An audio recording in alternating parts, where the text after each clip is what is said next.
హరే కృష్ణ.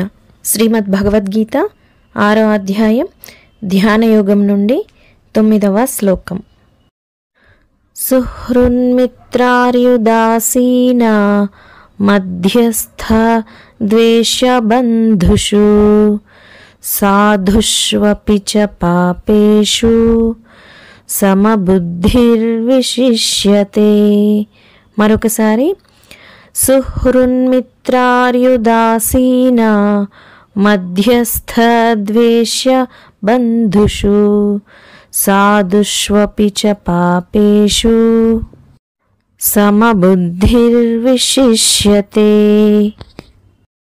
భావం: శ్రేయోభిలాషులను, మిత్రులను, శత్రువులను, సాధువులను మరియు పాపులను యోగులు నిష్పక్షపాత బుద్ధితో చూస్తారు.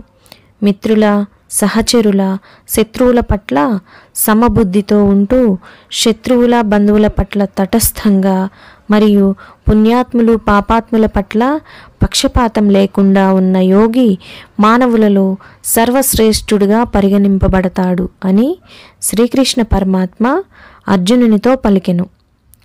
ఈ వీడియో నచ్చిన వారు తప్పకుండా సబ్స్క్రైబ్ చేయండి, లైక్ చేయండి, షేర్ చేయండి, కామెంట్ చేయండి.